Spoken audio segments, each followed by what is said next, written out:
ازيكم يا بنات؟ عاملين ايه؟ يا رب تكونوا كويسين وفي احسن حال.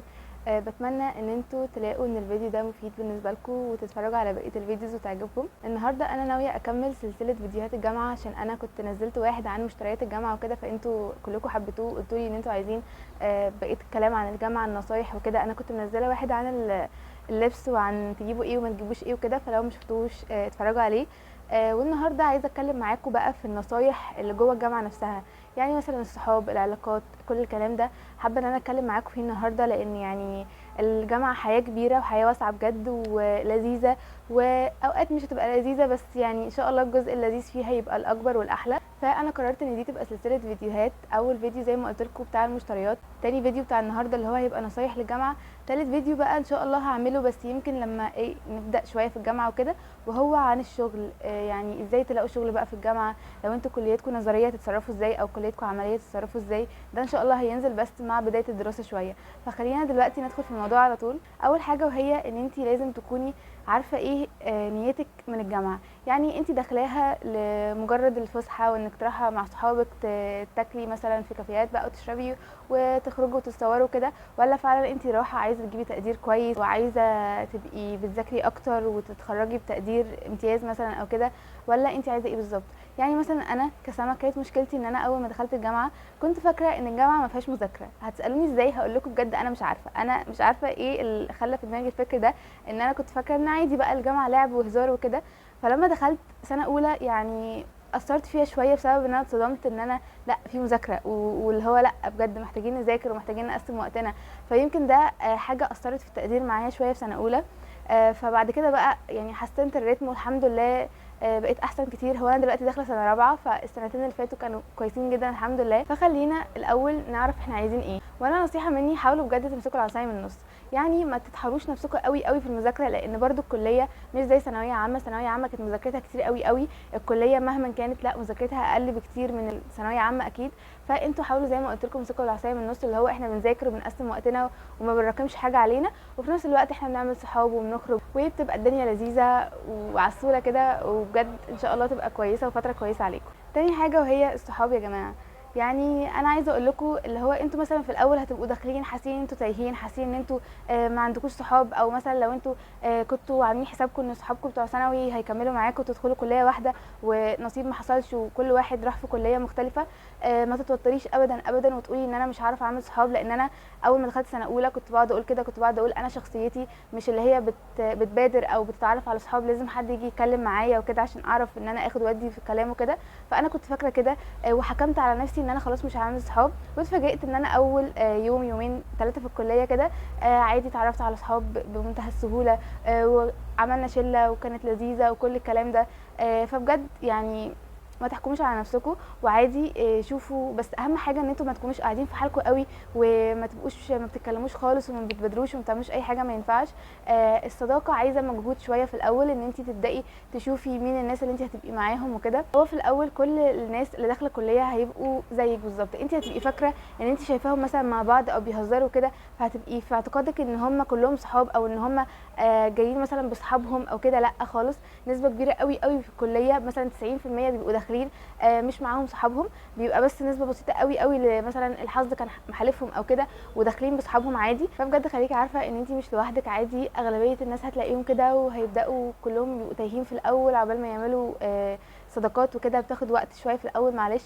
بس برضو خلينا يعني نقول نقطه مهمه قوي قوي، وهي ان انت مش عشان عايزه تكوني صحاب فترمي نفسك في اي حاجه، او يعني تبقي مثلا مصاحبه ناس مش شبهك او ناس اهدافهم غير اهدافك. ان انت تكوني عايزه تذاكري بجد وتروحي الكليه وتجيبي تقدير كويس، وتقومي مصاحبه ناس هدفهم ان هم يلعبوا ويهزروا ويضحكوا، مش هينفع خالص. وبرده العكس، لو انت هدفك بقى انك داخله لا عادي هاف فن ومش في دماغك المذاكره، ما ينفعش تصاحبي ناس هدفهم الاول والاخير المذاكره ومش شايفين حاجه غير كده، مش هينفع، هتتعاونوا مع بعض جدا ويبدا بقى يحصل مشاكل.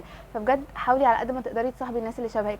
لو فرض جمعتي صحاب وكونتي صحاب ودخلتي في شله هم مش شبهك وهم مش حاسه ان انت مستريحه معاهم، مش مشكله ابدا ابدا، ما تضغطيش على نفسك وما تغصبيش عليها، مش مشكله خالص بجد، ربنا هيرزقك بناس تانية كويسين عادي خالص. بجد ما تحاوليش تغيري نفسك او تغيري شخصيتك عشان تواجبي الناس دول. مثلا انت هتبقي منبهره في الاول بناس مثلا بيعملوا حاجات غير اللي انت بتعمليها، فبجد ما تحاوليش ابدا ابدا ان انت تغيري من نفسك او ان انت تعملي حاجات مش فيكي وتعملي حاجات انت مش مستريحه فيها عشان تواجبي الناس دي، او عشان يعني زي ما بنقول كده تحصلي على رضاهم. ما ينفعش خالص، انت ليكي شخصيتك اللي انت اللي هتفرضيها عليهم. ما ينفعش ابدا حد يمشيكي، حد يقولك لا انا عايز كذا او مش عايز كذا، او ان انت تلاقيهم مثلا رايحين في مكان فلاني وانت مش حاباه خالص ومش مستريحه ومش موافقه على الحاجه اللي هما بيعملوها، فتقومي جايه على نفسك وضغطه عليها وراحه معاهم. ده مش كويس ابدا ابدا، وبجد بجد يعني عن تجربه هيعمل مشاكل كتير بعد كده، وهتيجوا خلاص يعني ممكن يعني لا قدر الله تسيبوا بعض بطريقه مش لذيذه. فبجد بلاش كده خالص، انتي من الاول صاحبي الناس اللي شبهك، لو ما لقيتهمش شبهك سيبيهم عادي، هتلاقي مليون حد غيرهم. فبجد بجد ما تحطيش النقطه دي خالص في دماغك وما تتصرفيش عكس طبيعتك. وده ياخدنا للنقطه اللي بعد كده، وهي ما تحاوليش تثقي في حد بسهوله.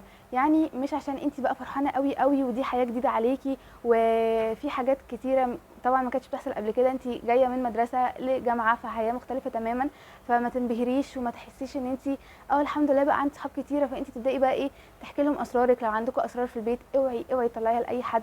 لو انت شخصيا عندك اسرار، لو انت يعني في ريليشن شيب مثلا، ما تحكيش اسرارها لحد. كل الكلام ده بجد مش لذيذ خالص وبيعمل مشاكل كبيره قوي. يعني غالبا انا عارفه ان انتم ممكن تكونوا سمعتوا الكلام ده كذا مره، بس الناس اللي انت دخلتي بيهم سنه اولى مش هم الناس اللي انت هتخرجي بيهم من سنه رابعه يعني. ممكن تكوني سمعتي الكلام ده كتير وممكن يكون ده كلام قلقك، بس بجد يعني انا مش بقول لك كده بغرض ان انت تقلقي خالص، بغرض بس ان انت تبقي عامله حسابك، ولو حصل كده ما تتخضيش. يعني بصوا انتوا هتعرفوا هتجربوا. يعني انا برضو كنت وانا داخله سنه اولى كنت بسمع الفيديوز دي وكنت بقعد اقول خلاص مش مشكله هجرب وكده، فلما دخلت فعلا حصل معايا الموقف ده، ان مش نفس الصحاب اللي انا اتعرفت عليهم هم الصحاب اللي كملوا معايا، اللي هو كنت بقعد اقول لا مستحيل الكلام ده يحصل معايا، انا الحمد لله تمام وكل الكلام ده وتمام. ويعني جسوت المستحيل حصل وما بقوش معايا. فبجد يعني حاولوا على قد ما تقدروا تكونوا على حياد مع كل الناس. يعني عادي قربوا من الناس وهزروا واخرجوا واعملوا ذكريات حلوه قوي قوي، لان هي فتره مش هتتكرر تاني بجد، والذكريات اللي فيها بتفضل معلمه في دماغكم فتره كبيره ويعني دي اللي هتحكوا عليها بعد كده لاولادكم ولاصحابكم ولاهاليكم كل حاجه. فبجد اعملوا كل ده، ما تبقوش قافشين قوي، ما تبقوش اللي هو لا يعني قافلين على نفسكم بزياده، الموضوع ده مش لذيذ خالص. وبرده ما تعملوش حاجات انتوا ما كنتوش بتعملوها.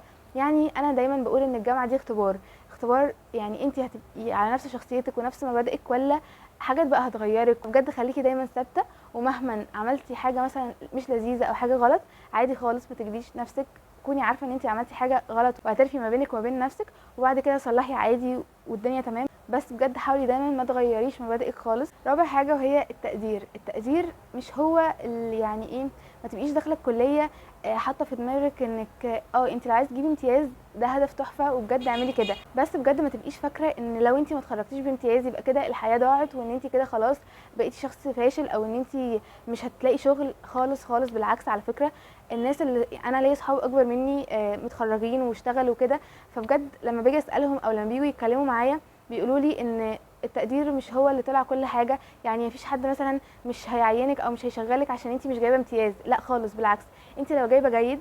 بس طبعا برضو مش معنى كلامي ان انت تجيبي مقبول، لا ما ينفعش خالص. يعني مقبول دي حاولي تتخطيها خالص، والتقدير التراكمي ان شاء الله بعد الاربع سنين على الاقل اقل حاجه يبقى جيد فيما فوق.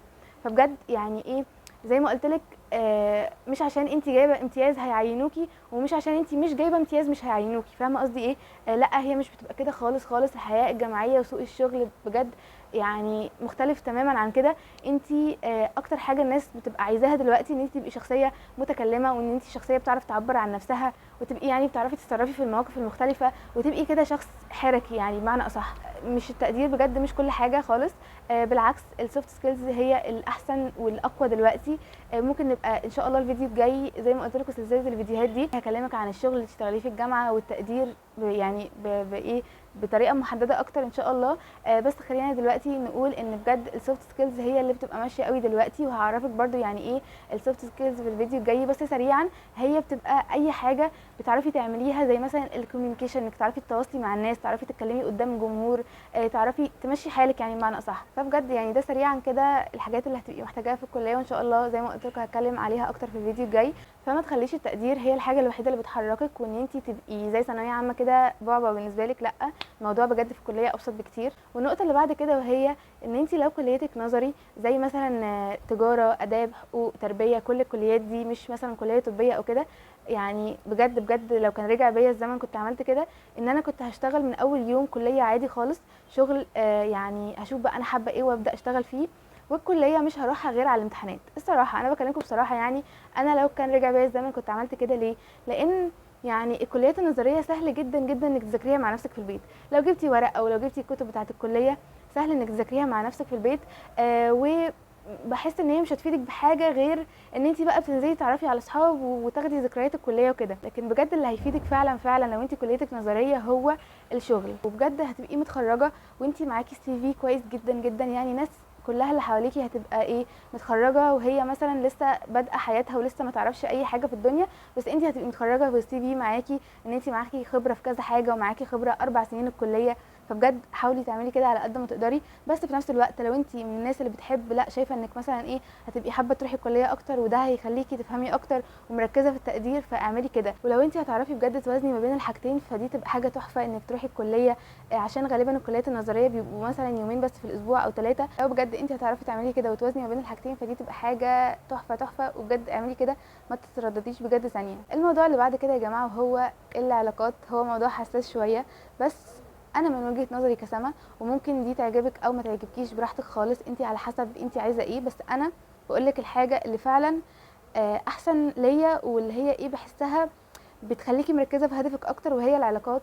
ما يعني بلاش بجد تحاولي تدخلي في علاقه والتانيه والتالته وتفشلوا وتبقي متضايقه، فما تعمليش حاجه في فتره الكليه غير ان انت مركزه مثلا مع الشخص الفلاني وده بيعمل ايه وما بيعملش ايه وبيضايقك في ايه والحاجات التوكسيك دي كلها. انا من وجهه نظري ان ده ما كانش طريقي وده ما كانش اسلوبي وما كانش هدفي خالص. فانتي بجد نصيحه مني، بس براحتك، عايز تاخديها مش عايز تاخديها براحتك اكيد.